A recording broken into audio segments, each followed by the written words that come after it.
Hi everyone, and welcome to another episode of Booked Up, a TV show featuring the adult programs and collection at the Peters Township Public Library. I'm Diane, the circulation manager. And I'm Mary, the head cataloger. Diane, here we are safe and sound back in the studio after our little adventure at Peterswood Park, the amphitheater last month on location. Yeah, that was so much fun. It was very hot and sweaty. I remembered it was like about 100 degrees. Yeah. As we tape today, it's still pretty summery out there, and the drought, unfortunately, continues. But fall, as you know, is my favorite season. Mm-hmm. The crisp air, that autumnal vibe. Pumpkin spice. Autumnal vibe, that sounds like something you would say, Mary. Autumnal vibe, autumnal vibe. It's like a mantra. And you know, for the rest of the year, I go through pumpkin withdrawal. Yeah. So it's very important to me. Do you know that during the summer around here, you can't find a decent pumpkin muffin anywhere? That's a crime. Well, while you're rhapsodizing about your pumpkin fetish over there, must have it. I am going to tell our many, many viewers, all tens and tens of them, tens of thousands, about some of our recent additions to the horror collection. Oh yeah, we have to talk about horror fiction because it's absolutely. Halloween. It's the law. Yes. I really love horror books. There are actually several subgenres in the horror collection. I like horror that leans more towards the supernatural horror, like Stephen King and Dean Koontz, Anne Rice. I think because the storylines are not as scary to me because they're so wild and incredible. I feel pretty safe from, you know, the transforming monster El Cuco in Stephen King's book The Outsider, or being attacked by a vampire in an alley, although, you know, that could happen actually. You never know. Yeah. Yeah. Well, let's take a look at the slide and see some of the things that we have on our shelves right now. We used to live here by Marcus Cleaver. Is a bestseller that was released this past summer. It's being made actually into a Netflix original movie starring Blake Lively. Oh. The storyline is about a couple of young house flippers, and they purchase a remote mansion in the Pacific Northwest to renovate. It already sounds ominous. It does. Well, one night there's a knock on the door, and a family claiming to have once lived in the house ask if they could come in and show their children around. Well, one missing child, a heavy snowstorm, and a body possession later, things go from uncomfortable to truly terrifying. I don't think we'll see this on HGTV. The next one's The Night House by Joe Nesbo. This is actually his first foray into horror. He's generally known as a crime fiction writer, and he's really popular as well. This one sounds pretty scary. A haunted telephone booth at the edge of the woods that whispers horrible things into your ear, and your friend gets sucked right through the receiver. Yikes. Gothic horror is a little more subtle. It's dark and haunting. Often the story unfolds in a haunted or decayed setting, such as an old castle or the basement of the house that I grew up in. Oh. And it's often written to invoke a feeling of foreboding and fear rather than sheer terror. Oh, only fear and foreboding. That fear and foreboding, that sounds like a comfortable reading experience. The new book, The Haunting of Moscow House by Alicia Gilmore, is a great example of Gothic horror. It's set in post-revolutionary Russia, where two once aristocratic sisters race to uncover their family's secret in a house haunted by the past. Where I End by Sophie White is another new book that takes place on a small, craggy isle off the coast of Ireland. It's described as a modern Gothic horror about a young woman who falls into a dark obsession after a new artist and her baby arrive on her small Irish islands. So avoid islands. And we have one more slide. For I Was a Teenage Slasher. Yeah, by Stephen Graham Jones. The Eyes Are the Best Part by Monica Kim. Oh, it looks like you better read that one on an empty stomach. Then we have So Thirsty by Rachel Harrison. Of course, we needed some vampire horror in the mix. Well, keep an eye out for these titles and other new horror books in the library. And if you are just browsing the shelves, you can look for the horror sticker on the spine. Yeah, it's a very friendly looking ghost. Yes, actually. Maybe we should have something a little bit more scary. And also in our new nonfiction, we have Horror for Weenies. I love that cover. You have to hold that up to the camera because that's a great cover. It's pretty cute. So this is does a deep dive into 25 of the most iconic horror films. Yeah, since we were talking about horror fiction fans do love scary movies as well. So yeah, they do, absolutely. So look for that one.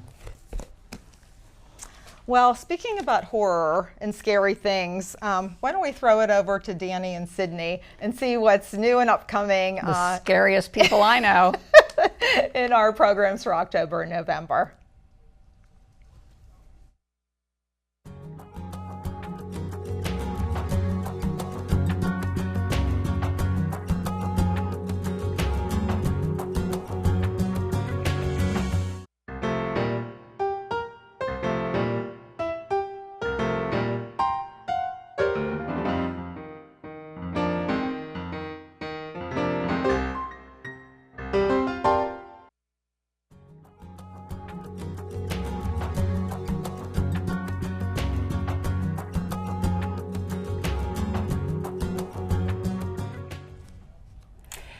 Scary? They called us scary. What is that? I mean, I have some complaints about some of our coworkers. how are we scary? We're delightful. We are. I don't understand that at all. But I get it. We are going to talk about Halloween and some fun stuff we have going up. However, before we do that, can we revisit the past a little bit? Yes, we can. Perfect. So today is currently September. Yeah, not quite. Yeah. It feels like October. Yeah, not it's quite there September yet. here for us, but at the beginning of September, we had one of our larger events for the year, Read Local, Eat Local. Mm-hmm. We had over 400 folks come out to the library for this event. We had 21 local authors and 3 food trucks. It's our 5th-ish annual year doing this event, and if you want to go back and see any pictures from the event or see the list of authors or the food trucks who were there for last year or any of the 4 previous years, so we did it in 2018, 2019, 22, 23, and 24. So we have all of those listed on our website at ptlib.org/RLEL. And if you are a local author or you know a local author, what am I saying? You're going to say you can check out our website to apply for next year. Applications go not until May. Yeah. So if you're interested in participating in this event, it's great to have all these local authors. It was a huge success. It's great to introduce yourself to the community. It's great for the community to be able to come out and get to talk with these authors firsthand, because that does not happen very often. So yeah, you can find all that information on our website. We had 60 some applicants, I think. Yes. So once that goes live in May, you definitely want to get your application in for sure.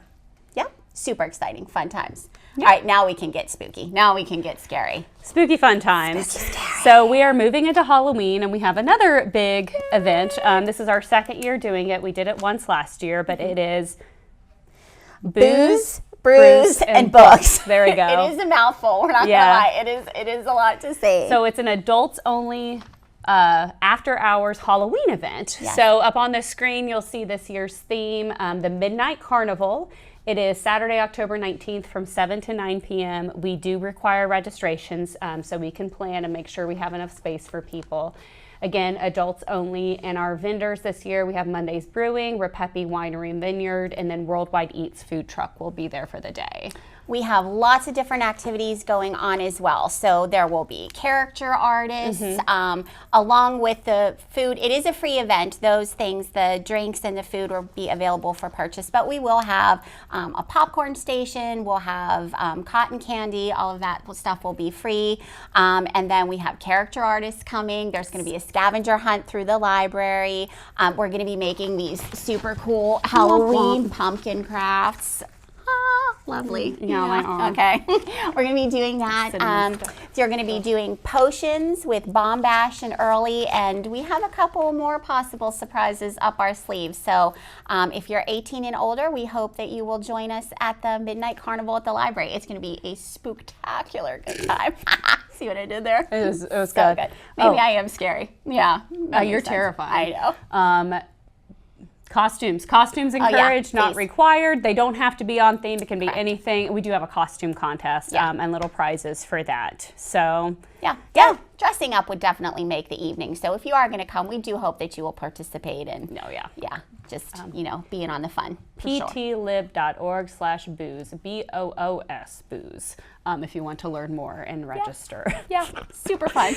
Cool. There's no segue into this next section. I don't know how we go from Halloween into after into the war. Halloween, there's World War One. There's no good transition for this. So this all came about because Todd DiPastino, he's a local speaker. He is the executive director of the Veteran Breakfast Club. Was reaching out to him for him to come to the library and do a talk. And one of his talking points is the 1914 Christmas truce, which I looked a little bit more into. So this is the 90-year anniversary of the Christmas truce, which was during World War I, where, no man's land between the trenches, everyone stopped fighting, things were... people came across, they celebrated Christmas together. It was a time for peace for that brief moment. For Christmas Eve and Christmas Day. So we scheduled a slew of World War I history programs to go around it. So in October, we're starting off with World War I Strange, Interesting, Unusual Facts. That program, as well as the World War I genealogy searches, are both presented by a librarian, historian, and genealogist out of Illinois. The Discover World War I Soldier Footlocker is with Soldiers and Sailors. Soldiers and Sailors.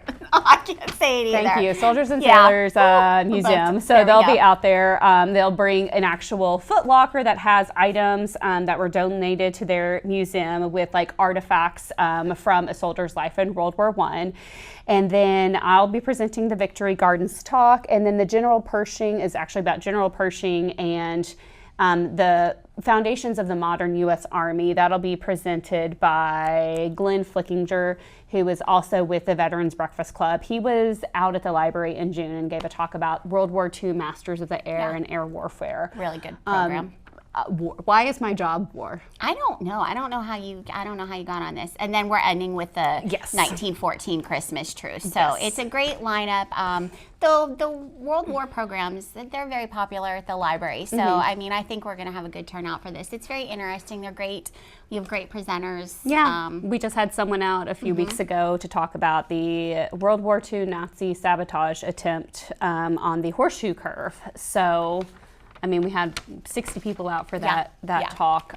So these are popular programs. If you are interested in coming, you can go to our website to sign up for them. Registration is required for these to make sure we have spots for folks. Because, we can't fit 200 people in the library. We can, you just won't all be in the same place. You'll be all over the library, everywhere. You'll be sitting in a study room upstairs. But a lot of great programs coming up, and that's what we're here to talk about, all the fun stuff for adult programming that goes on in the library. The other thing that we want to talk about today is our book club kit. So that's my segue into this. Yes. So a wonderful resource that the library has that not everybody might know about is our book club kits. What is a book club kit, you might ask? Well, this is a book club kit. Wow, so, a bag. Like Vanna White, showing my age. So for anybody that is actually in a book club kit in a book club or a group of friends that likes to get together, and not in here, so I need to go in here. This is a wonderful resource. What these feature are 8 copies of the same book. And then we have our discussion guide here. Inside the discussion guide are reviews of the book, information about the author. There's discussion questions at the end, kind of a synopsis, so everybody sort of knows what you're reading. So this, like I said, this is a great resource, and we're starting to feature book clubs of the month. That's our new. That's our new foray to get everybody aware of this, and just to bring some light to maybe some books that are not currently circulating as much as they once were. So we're going to start out our October book club kit. Is going to be My Name is Lucy Barton. So if you are a reader and you're on top of what's currently going on, you might know that Elizabeth Strout's newest book just came out, and it was also named Oprah's book club pick. So typically those are very popular and they're not easy to get. So if you are on the holds list for this book club, I suggest starting out with this. This is the first novel. After an appendix operation puts her in the hospital, New York writer Lucy Barton reconnects with her estranged mother as the pair reminisce about the past. So if you're not familiar with this author, this is book one in the Amgash novels. So all these books take place in the same town with the same cast of characters. Do they have to be read in order? Well, here's the thing. I think you get to know the people better. That's why this is a great place to start, because the one that just came out is the fifth in that Amgash series. So it's a great way to go back, introduce yourself. These are she's a Pulitzer Prize winning author. So yeah, this is the first one to check out. I'm going to feature our November book club kit of the month. This is another one if you are on the immensely long holds line for the women by Kristen Hanna. I know I'm trying to tie this in here, which is, again, this is a fictionalized version of what it was like for women in Vietnam. And it's an amazing book. I will come out and say that. But again, super popular, really long holds line, hard to get the book. So we're going to feature The Things They Carried by Tim O'Brien, which is, again, fictionalized tales of Vietnam War based on his experiences. They are short stories, but read more like a continuing novel, I would say. Yeah. And considered, really, honestly, it's a classic work of American fiction. So that was published in 1990. You were talking about having to read it in college. Yeah. Maybe that is why you do all the war stuff, right? Maybe. Yeah. American lit class in college. Yeah. We read The Things They Carried and several other war stories. Yeah. Yay. Yeah, so, fun stuff. So these are two great resources to go back and just check out something, revisit some books that maybe you haven't seen for a while. If you're looking for your next great read for your book club, or like I said, a group of friends wants to get together, we have over 65 book club kits in the library. So there is plenty to choose from. They are located upstairs where the newspapers are, but if you need help finding, you can ask anybody in the library. And if these should be checked out, the ones we're featuring, like I said, there's a multitude other ones that you can check out. And I don't know if people know this or not, but you can also put these on hold. Like you can put any other circulating material on hold. Yeah. So if in the Wagon catalog you search book club kit, you'll be able to find all 60 something of them. And we have fiction and nonfiction titles. We have some local stories as well, and we are excited because we're going to be adding some more kits for 2025. So you never know. Come up and browse. Take advantage of this resource, and then we'll have 2 more picks for, what'll that be? December and January, right? Oh, golly. I know. Ooh, too far in advance there. Yeah, too far in advance. It'll be good. It will be good. Well, I do want to mention when I was talking about Tim O'Brien, he was our previous novel November author that was featured, and I know a little bit later we're going to be talking about our upcoming novel November, which is exciting.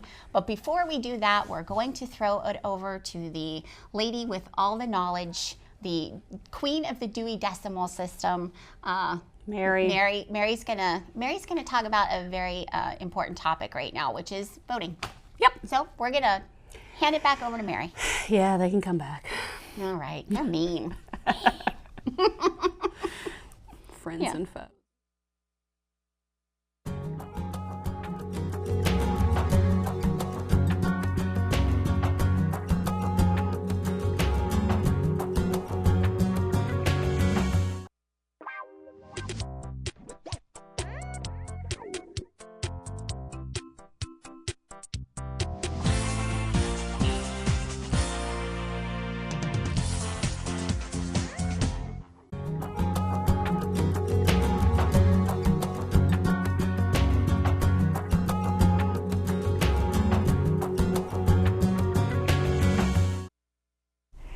if you are watching this episode during the month of October, there may still be time for you to register to vote for the upcoming election on November 5th. We have some slides of a couple of trustworthy sources for you. The first is vote.pa.gov.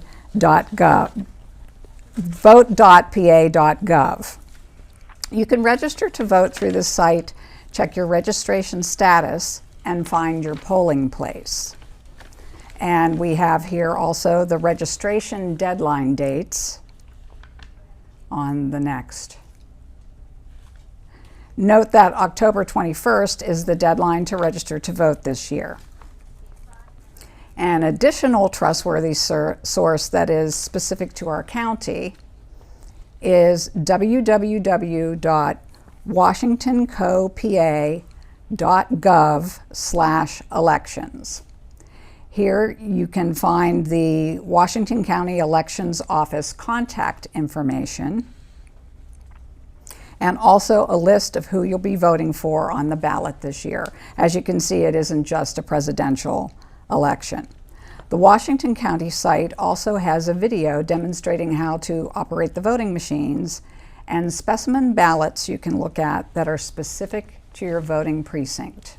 Well, it's really good that you're talking about this because the Pennsylvania Library Association recommends that we have information and material available for the 5 literacies, and civic literacy is one of them. What's more civics than an election? Yeah, especially a national election.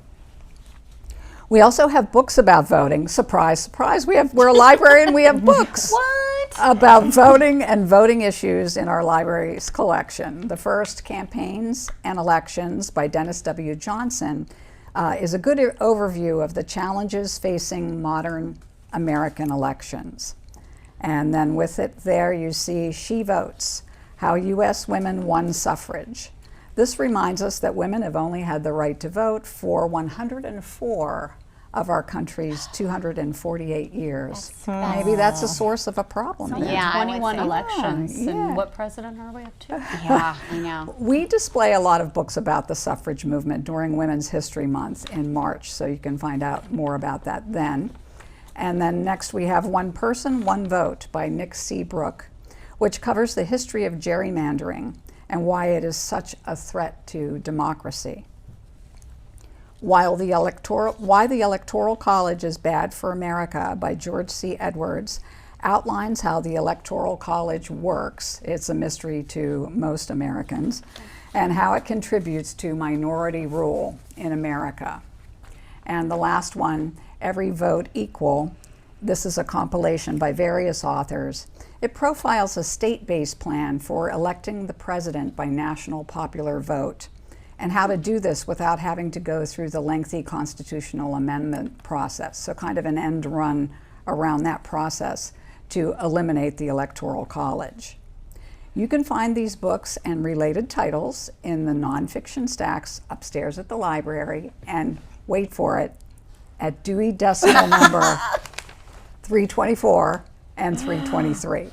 Oh, thanks, Mary. That is a lot of great information. Well, thanks, Diane. I think we still have a few minutes to talk about one of our We do. biggest events I of know. the Super year. excited. Now I am we're gonna all say- together. I'm going to say real quick here, I thought of it too late, but the Dewey Decimal Diva, that's the new name. The Queen of Cataloging. Catalog Queen. Yeah, just 2 days after the election is Novel November. So that is the Peters Township Library Foundation's annual event where they bring in a best-selling author. And this year, or I think we have a slide showing some past authors that we've had. And then, yeah, there we go. So Tim O'Brien's there in the bottom left-hand corner. Last year, V. Schwab was here. And then this year, we have Patrick Radden-Keefe. Radden-Keefe. Yes, journalist, investigative reporter, contributor for The New Yorker.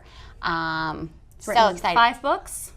Yeah, right there. Say Nothing, Rogues, Empire of Pain, The Snakehead Chatter, and also just discovered has a podcast about the CIA and 80s hair bands. Yeah. I'm not even joking listening to it. Yeah, I'm so excited. Empire of Pain my was a God. National Book Award winner, Opioid crisis. monumental book about Let- the opioid crisis. If you have only time to read one of those Mm-hmm. before he gets here, read that one. Yeah. Say Nothing and Rogues are book club kits. They as are well. both If you book want to club read them kits. before he Yeah. comes in November, if you want to learn more information, there's the slide at the bottom. Yeah. And We'll all be there. Yeah. Nope. No, she's not. She's working. No. She used to be in the library of the night. The rest of us will be there. Yeah. Tickets are currently on sale. There's a link on our website to go directly. You can stop in the library too, but I think they do prefer the online order, the ticket makes it ordering as easier well. I am going to for piggyback everybody. on what Mary said. Empire of Pain is, I mean, It'll make is- you angry. It'll make you so angry and it'll rip your heart out, but it is probably like such, other than the voting books you just put up there, a really important read for the time that we're in right now. It was fantastic. So, Okay. yeah, hopefully lots of people come out for Novel November. And We like being angry, so. well, let's go back to that woman's rights for voting, and then you're going to see not 12 angry men, can't 4 we- angry women sitting in this chair. Well, if you have made it this far into the broadcast, we'll be back in a few months with another episode of Booked Up. yeah, maybe. In the meantime, let us help you get booked up with new programs, clubs, and of course books at the library. We are open from 9 to 8, 9 to 8. Monday through Thursday, Fridays and Saturdays 9 to 4. We're closed on Sundays, and we will be closing at 5 o'clock on Halloween, so we can all go trick-or-treating. Yeah. And we will be closing at 5 on Wednesday, November 27th, close the 28th and 29th for the Thanksgiving holiday. But we're always open at ptlibrary.org. Got it. Thanks, everyone. Thanks. See you next time. Bye.